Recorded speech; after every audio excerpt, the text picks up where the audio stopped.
Buenas noches, muchas gracias por estar aquí en el 11 México Social. Hace unas semanas, datos de datos en dos revistas, Lancet y también lo que pasó en Nexos de Data Cívica, nos dieron cuenta de una de las dimensiones más dramáticas de lo social, la orfandad. Y en ese sentido, lo que hoy quisiera reflexionar y platicar con Elena Saola, una investigadora emérita del SNI, realmente una amiga de todos y una profesora y maestra de maestras, es lo que todos sabemos. La orfandad es mayor.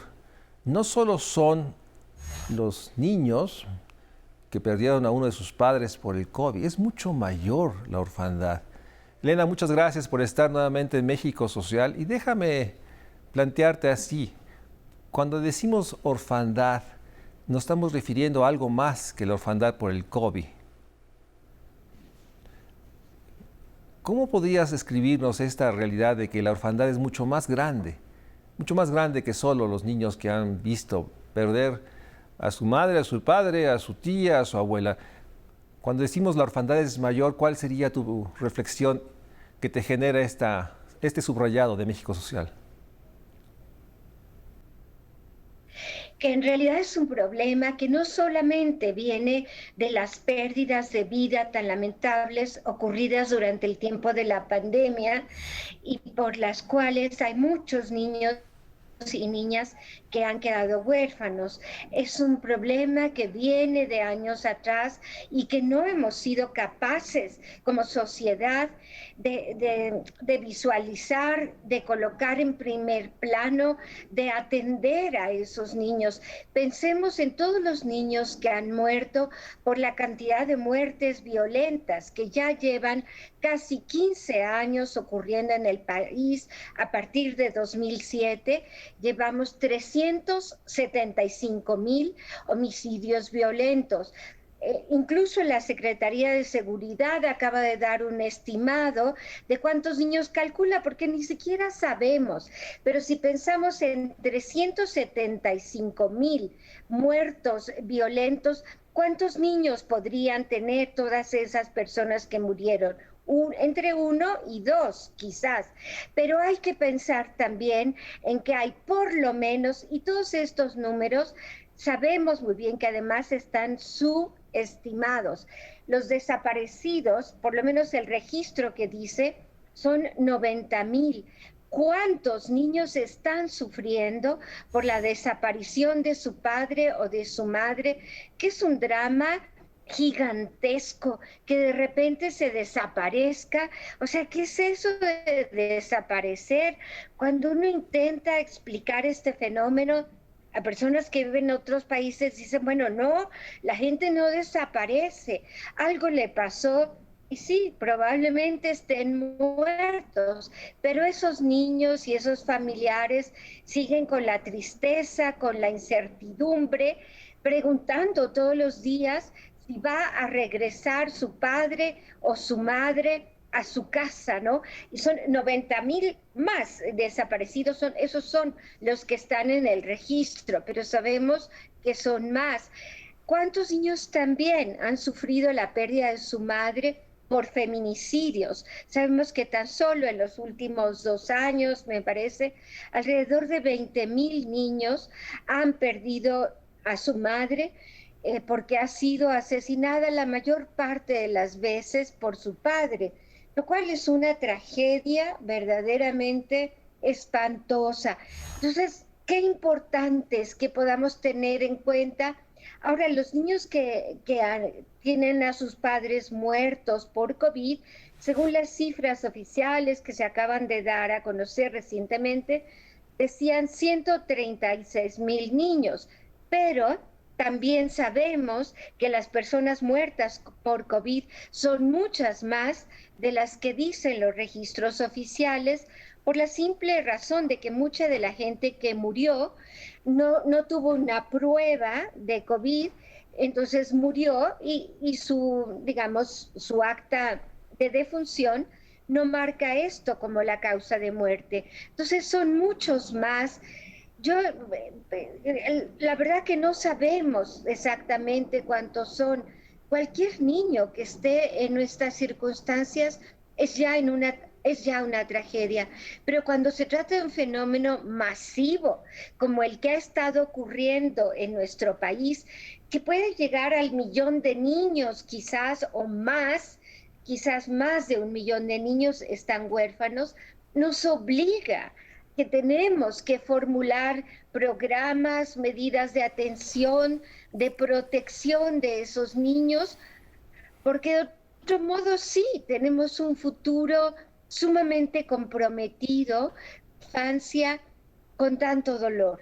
Querida Elena, uno de los temas que has investigado y has hecho un seguimiento es la población que se encuentra privada de su libertad, la que está en cárceles. Y seguramente muchos de ellos, no sé cuántos, tienen hijos, hijas.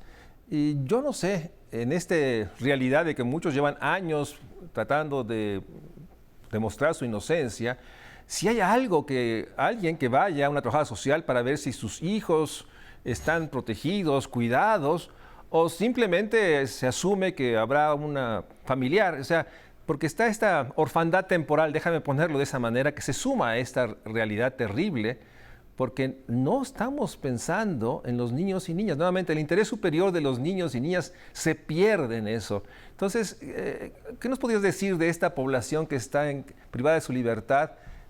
¿Cuántos tienen niños? ¿Quién está pendiente de ellos? ¿Hay algún programa del gobierno federal o estatal? ¿Qué sabes de eso? Claro, tienes mucha razón en llamar la atención hacia esta población que también nadie se preocupa de ellos y también, digamos, incluso a nivel de América Latina, ya se han organizado estos niños y adolescentes, niños, niñas y adolescentes que llaman ellos a algún referente en prisión, porque estos niños están alzando la voz y están haciendo ver todo lo que ellos sufren por las consecuencias de que su padre, su madre esté en una prisión. En México tenemos 220,000 personas en prisión. Sabemos que 5% son mujeres, 95% son hombres. Y sabemos que 76% de los hombres tienen hijos. No se sabe siempre de qué edad, pero sí un porcentaje importante tienen que ser niños porque la mayor parte de la gente en prisión son personas jóvenes.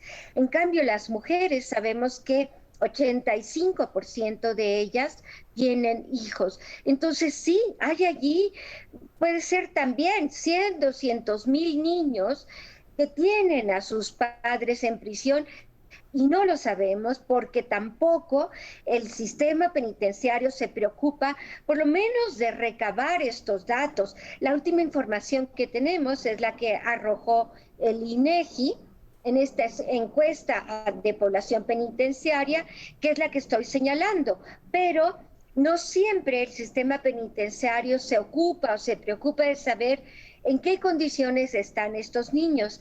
Sabemos que sí, la Ley Nacional de Ejecución Penal permite a los niños como posibilidad estar con sus madres hasta que cumplan 6 años. Y este es un tema siempre polémico, siempre de debate, porque nadie puede pensar que la cárcel sea un buen lugar para que las niñas y los niños crezcan allí. Además, cuando están allí, si es que la ley permite que estén allí, tendrían que tener garantizados el cumplimiento de todos sus derechos, a la alimentación, a la salud, a un espacio digno, a la educación. No es así. Hay niños, alrededor de 500 niños, esto sí lo sabemos a nivel nacional, son alrededor de 500 niños los que están viviendo con sus madres en prisión, la mayor parte de las veces en unas condiciones sumamente precarias que no implica el cumplimiento de derechos, pero tampoco los niños que se quedan afuera lo tienen garantizado, porque el destino de estos niños, ¿cuál es? Es muy triste, porque si es el padre el que va a prisión, ciertamente casi siempre la madre se hace cargo de estos niños, pero si es la madre la que va a prisión, pocas veces el padre se hace cargo. Entonces, ¿qué hacen? Dividir a los niños, repartirlos entre los familiares o bien institucionalizar a esos niños. Ninguno de los destinos es un buen arreglo para los niños. Entonces, claro, se ha insistido mucho que para considerar si un niño debe estar con su madre en prisión, pues debe atenderse al interés superior de los niños, es decir, aquella circunstancia que permita el mejor, el mayor cumplimiento de sus derechos. Y a veces no hay otra porque no hay un familiar que se haga cargo y entonces es cuando estos niños se quedan en prisión en esas condiciones sumamente pues limitones, sin el cumplimiento de sus derechos. Pero en realidad, todos estos niños que hablábamos, que están en la orfandad, pues en todos los casos no hay un cumplimiento pleno de derechos. No lo hay, desafortunadamente. Déjame ir un corte y regresamos, porque como bien decía Elena Saola, la orfandad es mayor. No solo son los niños y niñas que han perdido un familiar por el COVID, es la realidad de los niños y niñas que por las violencias han perdido un familiar. Y obviamente en eso están las cifras del horror, de los números de desaparecidos, las famosas fosas, las dimensiones brutales de esta realidad de que solo 1 de cada 10 delitos es denunciado. No sabemos, pero tampoco tenemos un sistema, una propuesta para proteger a los niños y niñas. Claro, la orfandad es mucho mayor y si a eso sumamos a los niños y niñas que pierden a un familiar por cáncer o por una enfermedad crónico-degenerativa, nos estamos realmente enfrentando a algo que Elena Saola, que ha estado también en UNICEF, ha sostenido y muchos otros. El interés superior de la infancia no se puede garantizar en nuestro país, sobre todo cuando estamos hablando de estos niños y niñas que pierden a alguien que los proteja, a su madre y su padre. Vamos a un corte y regresamos para dar cuenta de esta dimensión brutal de la orfandad en nuestro país y obviamente los niños y niñas que tienen a un familiar, su padre y su madre en la cárcel. Tampoco hay realmente un registro claro. La orfandad es mucho mayor, pero la orfandad no solo es la de la tragedia, sino la orfandad que implica de un Estado que no se hace cargo de su obligación, garantizar los derechos de los niños. Vamos a un corte.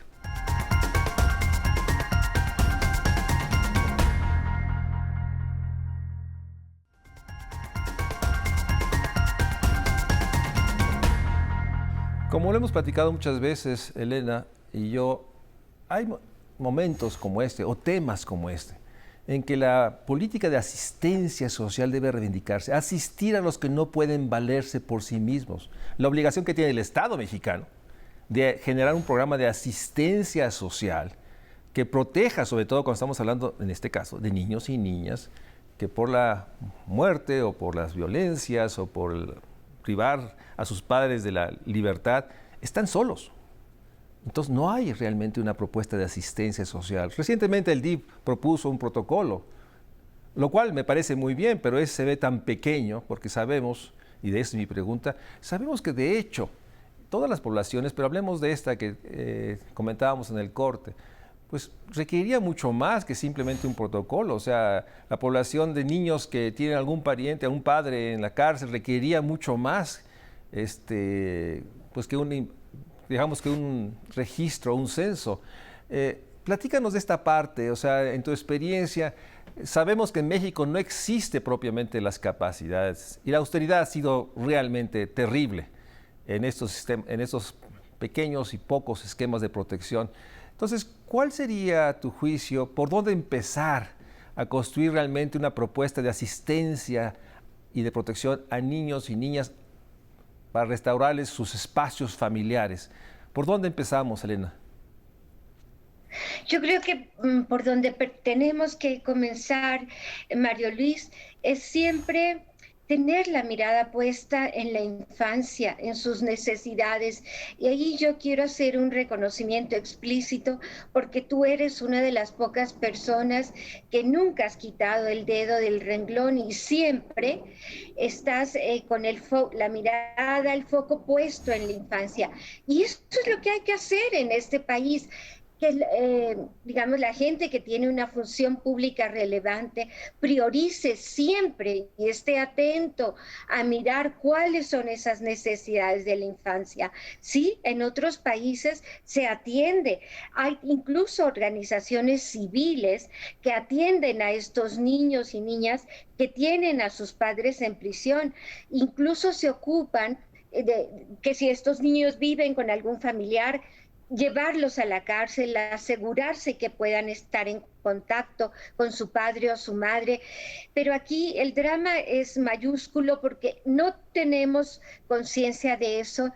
No, muchas veces incluso se ponen impedimentos. Sí hay algunas organizaciones como Reinserta o Documenta, hay que mencionarlas, que se han ocupado y se ocupan de estas poblaciones, pero son, digamos, pequeñas y a muchas veces incluso los sistemas penitenciarios ponen obstáculos para que estas organizaciones puedan colaborar con este trabajo. Incluso pensando cuando este padre o esta madre sale de prisión, es un drama, porque tampoco hay organizaciones que realmente les ayuden a reincorporarse a la sociedad. ¿Qué pasa muchas veces cuando este padre, esta madre salen de prisión? Salen con un estigma enorme, se les solicitan cartas de no antecedentes penales para poder tener un trabajo, lo que es indebido, esto no es un requisito legal, y entonces tienen grandes dificultades y entonces no solamente los niños sufren durante el tiempo que sus padres están en prisión, sino aun cuando salen, son poblaciones que quedan de algún modo estigmatizadas o marcadas. En otro estudio que hice, por ejemplo, de adolescentes en conflicto con la ley, es dramático darse cuenta que, por ejemplo, 62% de los adolescentes que estaban en el sistema de justicia habían tenido a un familiar en prisión. ¿Qué significa eso? Que se están reproduciendo las condiciones y que los niños, al no haber recibido la atención, la protección de vida y los medios, pues continúan de algún modo en el medio ambiente, en el modo de vida que desafortunadamente sus padres han tenido. Y aquí también hay otra circunstancia, el hecho de que nuestro país los últimos años se ha estigmatizado de tantas maneras a los delincuentes, colocándolos como enemigos de la sociedad.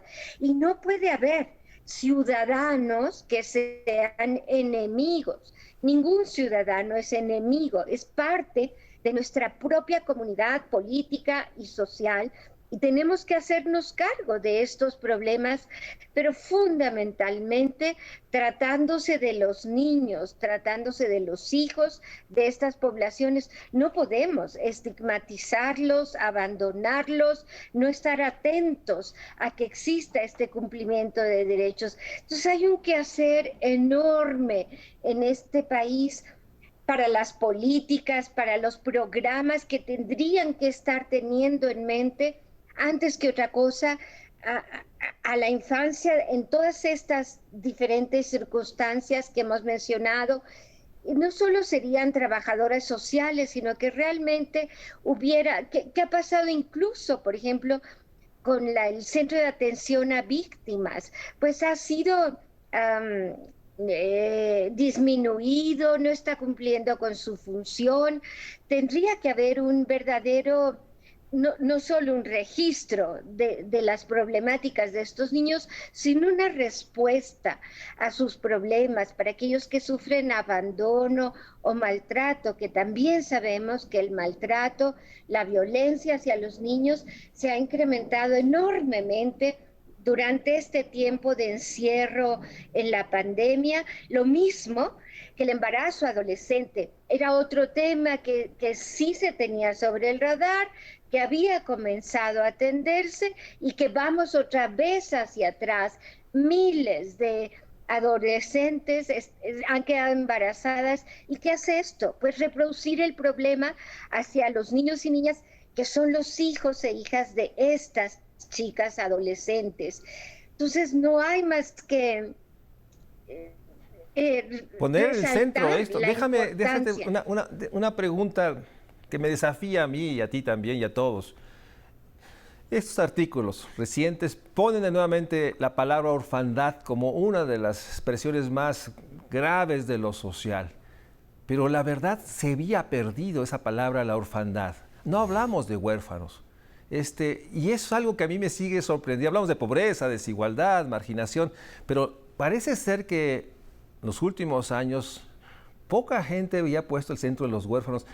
¿Tienes alguna hipótesis, déjame hablar como investigador, que explique por qué no queremos hablar de los huérfanos? O sea, ¿por qué se ha perdido cuando sin duda fue una de las grandes manifestaciones de la necesidad de una política de asistencia social? ¿Por qué somos tan reacios a asumir que en nuestro país hay huérfanos, hay una orfandad gigantesca? ¿Tienes alguna manera de explicar esto? Bueno, yo creo que lo que pasa es que las políticas sociales que se han establecido para este gobierno, pues están muy diseñadas con ciertos propósitos dirigidas a ciertas poblaciones y quizás han carecido o carecen de la flexibilidad para adaptarse a las nuevas circunstancias y poder visualizar a todos estos niños, como bien dices, que son huérfanos por diferentes razones. Entonces yo creo que esas políticas sociales cada tanto deberían revisarse, repensarse, rediseñarse y adoptar nuevas poblaciones a donde deberían estar llegando. Y en mi opinión, los niños huérfanos deberían ser, pues a mí me parece la prioridad número uno, por el dolor en el que esos niños viven, la desprotección, las carencias. Sabemos cuántos niños han abandonado la escuela durante este tiempo de pandemia y la razón para que abandonaran las escuelas pues tiene que ver con la pérdida de empleo de los padres o con que los padres perdieron la vida. Entonces, bueno, hay que concentrarnos en visualizar a estos niños y ver de qué manera se puede dar respuesta al conjunto de necesidades específicas que tiene esta población. No basta darles becas, hay que atender ese dolor, porque ese dolor, por ejemplo, de los niños cuyos padres y madres han desaparecido es inmenso y nadie se está haciendo cargo de ello. Pues bueno, en realidad son otros niños huérfanos, ojalá fuera de manera temporal, pero pues es difícil pensar que si el familiar desapareció hace 10 años, bueno, es muy difícil pensar que esté con vida, desafortunadamente. Elena Saola, muchísimas gracias. Déjame decirles que este programa surge porque Elena me marcó y me dijo bien que había que subrayar, que había que no perder este tema de la orfandad y me decía, hagamos algo, literalmente así me dijo. Y este es un programa que de hecho busca poner la mirada en el centro. Si algo requiere este país es una política de asistencia social a estos niños huérfanos en orfandad de distintas maneras, pero no basta un protocolo y estos programas requieren gente, trabajadoras sociales, psicólogos, abogados. No es un tema de transferencias, se requiere una gran estructura nacional. Y si hablamos también de los niños deportados o en las fronteras, los niños que están caminando buscando la reunificación familiar, también están viviendo ciertos tipos de orfandad. Por eso, sin duda, gracias Elena Saola por subrayarme y siempre acompañarme y mi reconocimiento por decirme, hay que hacer algo más que lo que estamos haciendo. Buenas noches y nuevamente. La orfandad es mucho mayor en nuestro país.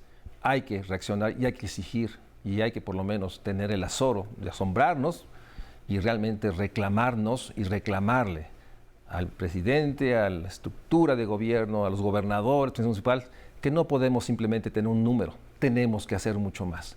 Elena Saola, siempre es un gusto recibirte en México Social. Un abrazo grande. Igual para ti, muchísimas gracias a ti, Mario Luis. Gracias, Elena. Muchas Buenas gracias. noches. Buenas noches. Hasta luego.